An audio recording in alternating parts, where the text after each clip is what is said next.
Hey, football fans, this is Gary Greene, longtime sports handicapper and professional sports bettor here in Las Vegas for the past 35 years and publisher of the Blue Book Football Betting Magazine. And this is Gary Wins Videos, and this is a video of some great top 10 action in college football this Saturday. We have one of the best games of the year and one that could decide one of the teams likely will be going to the Big Ten championship. So we'll start off with that game first, and that game is Ohio State at Penn State. Ohio State is a 3.5 point favorite in this game. The total was 45. Ohio State comes in with the number 4 defense, allowing only 12 points a game. And then you have the Penn State side, also with tremendous defense, number 9 in the nation, allowing only 14 points a game. So points could be scarce on Saturday in this game in Happy Valley. Penn State has lost the last 3 games to the Buckeyes by 8, 13, and 9, and the 8 is a little deceiving because last year they were down 20 to 6, and they scored a touchdown with 29 seconds left, basically with the Ohio State playing prevent defense. So the Penn State offense has not been well in big games for the most part, especially under James Franklin. He's never really had his teams win these big games, and that's why he's never in the Big Ten championship. But the fact is, the past few years since COVID, Franklin and Penn State, he's lost every game to Michigan and Ohio State. He's lost these games by 8, 9, 13, 24, 9, and 4. So he's had one game that was pretty close, I guess, as far as under a touchdown. None of those games would have covered the spread for this Saturday's game at 3.5. Ohio State is, another team though, in their big games in the Big Ten against Oregon or against any big opponents. Against Oregon, they lost both games the last 2 years. Against Michigan, they lost the last 3 years. They lost to Georgia in the 2022 title semifinal matchups. And then they have one big win, and it's against Notre Dame, and they won that game by 3 points. So, again, Ryan Day, James Franklin, both really on the hot seat. James Franklin less because he's just beloved there. I guess teams are just happy with never doing anything great. It's nice to win every year, but it's like being a Phillies fan now. You do great all year, and then you blow up in the playoffs. This is different in college football, but it's a little different now that 12 teams make the final college playoffs instead of 4. But both teams are coming in here. Neither one is clicking on all cylinders. Of course, Penn State has a worse situation. They're not even sure if their starting quarterback will be able to play in this game. If he doesn't, the backup is capable enough. He was able to pull off a win last week at Wisconsin, even though Wisconsin really gave that game away. But last week, Ohio State had only 11 first downs against Nebraska, a team that just got beat by a zillion points the week before. So not a good showing, really, for Ohio State. They have not been as impressive as me or probably anybody would have thought. But really, I'm a guy, if you watch all my videos, I'm very big on offensive line play. And if you don't have that, you're not going to be throwing up 35, 40 points in games. The problem for Ohio State is the left side of the offensive line is decimated. And I rewatched their tapes as quickly as I could the last 2 or 3 weeks, and they're just not protecting great. They're not giving enough time. And that running back room that's probably on paper the number one running back room talent-wise in the country, 31 rushes for 64 yards. That's not going to get the job done. Last week, very lucky to win. This week, they'll lose if that's the same occurrence, I believe. But Penn State, like I said, Franklin, he's definitely in need of a win here at home. He's going to have the home crowd. This is one of the best home crowds that you can have in college football. Last week we saw it at Texas A&M. It's the same thing here, whiteout on a game against Ohio State for a chance to probably be the team that's going to get to go to the Big Ten championship, which would be a big coup for Franklin. But Ohio State, a loss here means that there's no chance probably that they're going to go. Of course, Penn State's undefeated now, so they could lose this game, but I just don't know. The winner here is going to have such a huge leg up. For Ohio State, they also have left on their schedule at Indiana, and that's not going to be any easy shakes. And man, if Ohio State loses this game, they will collapse, and Indiana will crush them in that game in a couple weeks. The last couple things here. Penn State at home the last few years against Michigan or Ohio State. They've only played one, and the other one they played one at home, and the other one, whoever it was, they played on the road. So last year they played Michigan. They lost 24-15. 2 years ago at home they lost to Ohio State 44-31. 3 years ago they lost to Michigan 21-17. So Franklin 0-3 at home, losses by 8, should have been 14, 13-4. And this is just what he does. They play way too conservative. They have had great defenses. They just totally rely everything on the defense, and the defense for the most part played pretty good. They had that one shootout with Ohio State, which was a very shocker.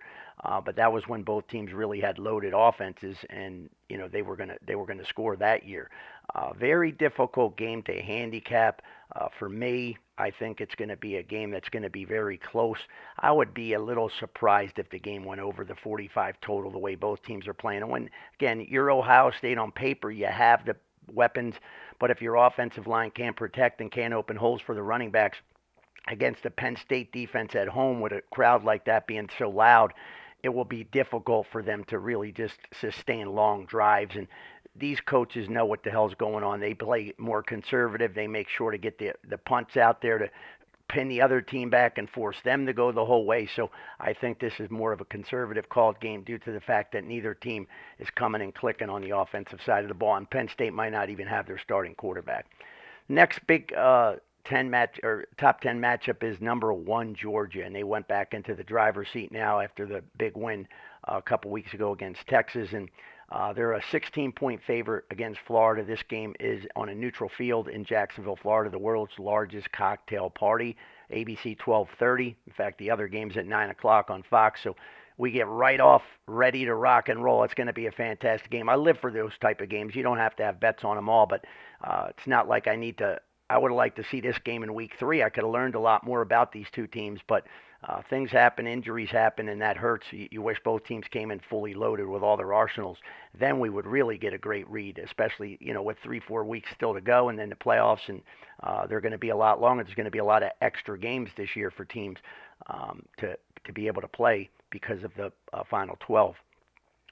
When we look at this game here, matchup here, Georgia won last year 43-20.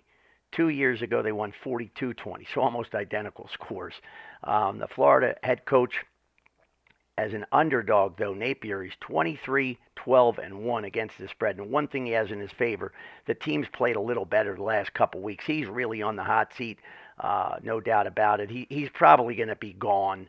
I don't know how he's going to save the job. They got to turn this program around. They're a top 10. They should be a top 10 program. Florida shouldn't have any trouble pulling guys in that program, but they have because of the fact that they haven't been winning.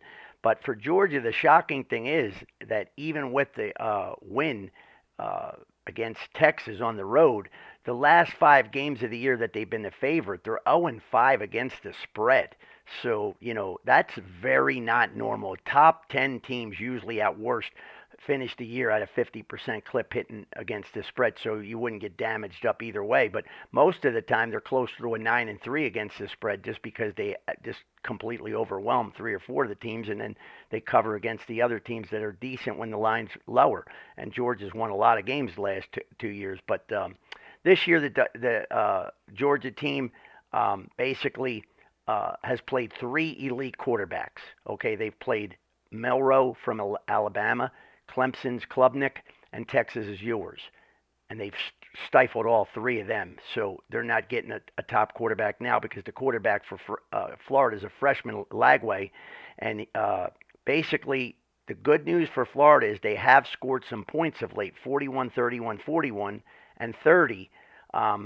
But they're going against the that's Georgia's offense. I thought that was a mistake when I was reading it. Georgia's offense, though, right now, after that big loss that they had, they kind of regrouped, and now they've scored 41, 31, 41, and 30 points. They're clicking on all cylinders, and again, you have a young kid for Florida, freshman Lagway in there. This is a very difficult matchup for him to go against Georgia. Now, Florida needs 2 wins to get a bowl invite So they finish with Georgia on Saturday, then at Texas, LSU, Ole Miss, and at Florida State. So we'll give them Florida State as a win in the final game because Florida State's really just just went kaplunk from week one and never recovered. But that means they got to win one of these four games. I don't think it's Georgia. I guess their best opportunity is going to be at home playing LSU, and maybe if Ole Miss loses a couple here going down the stretch, they might not be up for that game as well. But this is a tough spot for Georgia as well because how much you're going to get up. They know how bad Florida is, but they haven't covered the spread, so they've been killing the folks here in Vegas and in the books, and most people really get upset when the top teams don't cover. The last game at 4:30 on ABC on Saturday is a good one. We have number 10 A&M against South Carolina. A&M opened 3.5. The Sharps took that quickly on South Carolina down to 2.5. And this is a situation where South Carolina comes in 4-3. They're in need of wins. This is a winnable game, but they're playing a red-hot team now. A&M. A&M lost the first game, tough, crushing loss to Notre Dame. It was close all the way, and a turnover late, and all of a sudden A&M comes up with a loss there, but you got to give Mike Elko credit. This guy won at Duke with no talent. Now he's been able to recruit better here, but it's still his first year, and he has been outstanding, and he's a good in-game adjustment guy. He's getting the most out of the talent he has right now, and this team's run off win every single week since that opening game loss. And, now they're going to go on a road, though, in a tough place, in a tough environment. They're going to catch South Carolina that's off a bye, so they're well rested. And we have this situation with a lot of teams every week where you come back with a tremendous comeback. You use everything that you have, and you come back from a big deficit and win games. And that's what A&M's coming off of last week with the big win over LSU. So now there could be a little bit of a letdown, and I think that's what some of the big sharps that took South Carolina see, because I'm not betting South Carolina. I don't like the team. I don't like the coach. I don't like anything about the team, really. They turn the ball over. They terrible in-game adjustments made by their head coach. So I'm not going to play that. I wouldn't take South Carolina, to be honest with you, if they were getting 6 points, just because of those factors. I don't like to go with coaches and need a perfect game out of them when they're not a guy that can pitch that perfect game. Some coaches can pitch it because they're good at adjustments, but A&M lost that game, like I said, against Notre Dame. They came in with now 7 straight wins. The offense the last 3 weeks is really clicking, 38, 34, and 41. And I'm excited to see what happens now with this young guy, Reed, at quarterback. He came in last week, and this is the greatest shot in the arm I saw the team have. And I had A&M, and I thought I was going to lose this game because LSU was just gashing them, and the offense for A&M couldn't do anything under Wegman. And all of a sudden, you shoot this kid in, and it looks like he's Lamar Jackson hiding under a Texas A&M uniform. This kid was phenomenal. They scored on every possession. They could not be stopped. All of a sudden, the team just seemed to get a spark, even more than they have because they've been gelling. But the offense, the line was blowing them up, and they were just running the ball at will. This kid was great with his play-action reads, and he was unbelievable leading the offense. So the South Carolina team's going to have their hands full if this Texas A&M comes in prepared and ready to play and not in letdown mode. As far as A&M on the road, they played at Florida. They won 33-20. At Mississippi State, 34-24. So they've been okay on the non-friendly confines of their home stadium with the 12th man there and crazies there. It's just an unbelievable electric atmosphere they have now. South Carolina's lost 3 of their last 5. All 4 wins are over teams that are not good at all. But this is, again, a little bit of a situation of a shaky spot maybe for A&M if they come in too overconfident, which I don't think they will because the young quarterback, this is really his first start now. So I would expect that he's going to be excited and they're going to be ready, not overconfident. The one negative for A&M, or the one actual positive, they can actually lose this game, which is really surprising. They can lose this game, and then all they still have, they control their own destiny because all they'd have to do is beat Auburn and then, of course, beat a tough Texas team that they at least have at home at College Station. So the advantage is there. So they don't have to play tight. They know they can lose this game. When you know you have to win, that's when teams get tight. Texas A&M, I don't think is going to be tight in this spot. But although it looks like A&M's ripe for the upset again, I wouldn't be taking South Carolina in this spot. A&M is better. The offense is clicking the last 4 weeks. It looked electric, unbelievable last week with this Reed kid as the quarterback, and I just would be stunned if South Carolina upset them on Saturday. So that's your top 10 matchups. 3 really great games, one of the best cards in college football. We have some other good games. Clemson and Louisville is going to be a good one. So a lot of great stuff in college football. I have had a fantastic season. I'm up 48 units on the year in college and NFL. 13 straight monster year in the NFL, so we're clicking on all cylinders, and this is my favorite time of the year. So we're happy to, happy to have these games now with still 4 to 5 weeks left of college and still half a season in the NFL. And I'll be loading other videos here later tonight. I will try to do a complete preview on the Thursday night game, even though I don't like the game at all, just to try to have you prepared. I know the standalone games everybody wants to bet. If you want to email me at any time, you have any questions, email me at GaryGreeneWins@gmail.com. And you can see Greene behind me is spelled Greene. So it's Gary Greene with an E, wins@gmail.com. And be sure to bookmark us for all our videos that we post. I'll be doing about 10 to 12 a week, and I've been a professional sports bettor for 35 years. I moved from back east to Vegas as a young guy to bet professionally to make sure I was going to get paid. And now pretty much you don't have to worry about that because most of the country is legalized sports betting. And what a great thing that is for everybody. But be careful. I try to give little tips in each video, but be careful. I see the big thing is that the books promote the parlays on TV, 4 teams, people on there that don't even bet, giving you out their advice. ESPN, everybody doesn't even bet, giving out advice. It makes me sick because most naive people read and think that they're experts, and they call them experts, but they're not. None of them are. 90% don't bet. So you got to be careful. But the big thing that scares me about betting, that I worry about people losing everything, is the prop bets, in-game bets. Sure, it sounds great. It's all good and high to be in action every second of every day. I could never be a professional bettor and be a winning bettor year after year after year and be able to take 5 months off a year in the summer betting props, 30 and 40 bets a day. You just can't win like that. It's not going to happen. You're going to go on losing runs, and then you're going to get nervous, and you're going to start, over betting on bets to try to get back. Never, if you're losing a little bit for a day, just take the hit.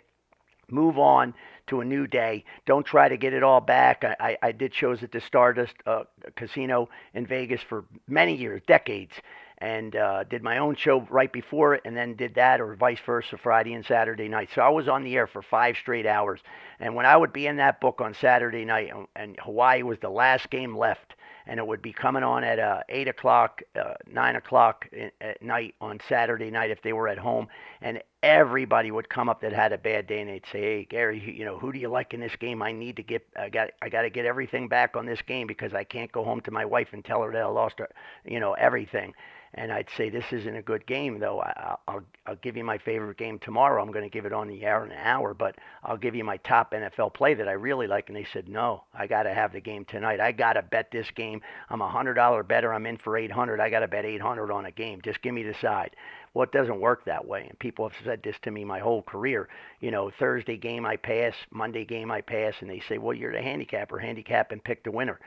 I give you tons of information. It doesn't mean I'm betting all these games, even if some of this stuff is heavily weighted to what I'm saying. I didn't make it be weighted. It is what it is. My knowledge of knowing offensive line, defensive line matchups might come into play, and things like that nature, and understanding all the nuances of betting. But the fact is that you have to be careful when you're betting. You got to watch what you're doing, and you can't overbet. You got to stay almost in the same unit size. My biggest play really is 2 units, and I have a few of them. I had a 2.5 unit play last week for the first time all year. I'm way up. I could be loading the clients up, but there's no game that's that much better than the next as far as I'm concerned. Yes, there's games that you like more. Of course, if, say, I have 10 games during the week, I like them games a lot. There's 10 games that just missed the cut, that sometimes those cut games go 8-2, and you feel a little sick in your stomach because you wish you could have gave out a few more of them. But in the end, you have to take it with what you like the best. Try to stay away from parlays, stay away from the prop bets, and then just try to take your top games that you really like if you're handicapping on your own. If you don't have time, just watch these videos. I'll at least give you some helpful information. It's not the same as the old days when I did a 3-hour radio show. I could really go in depth, but I'm a little bit touchy here with the time on these videos. I know a lot of people nowadays, everything has to be quick and get all the information in 5 minutes. I can't give you 4 top matchups and go in depth on the games and give you a 5-minute video. How could I do it? So it's a touchy thing. You know, my videos, I'm trying to keep them around 10 to 15 minutes so that you could watch them through. But you know, some of them are going to go a little bit longer. That means I'm giving you a little more info. But I'm trying to end this video here with just a teaching help, because again, I want you to win. I want you to crush the books, but I just have to teach people money management, discipline, and again, there's no sure thing. And just because you hear a lot of guys on Twitters and YouTube and all this stuff, locks of the year and all, as soon as a guy says lock of the year, game of the year, whatever, he is a fraud. He's a scammer. He doesn't know any more than you do. He's just trying to scam you for your money. So be careful of that as well. So check out all our videos. I'll be posting more the rest of the week. I'll do a real good one on a full college football betting nuggets video here. It's going to take me a while to fully prep. I got some prep, and then to tape it and then get it all loaded and everything. It'll take a little bit. So that'll probably come sometime tomorrow night. So check for that one. That's going to be a great one. That's always my favorite video of the week. So have a great week coming up here, and enjoy all the games, and may all your wagers be winning ones. I'm Gary Greene. Have a great night.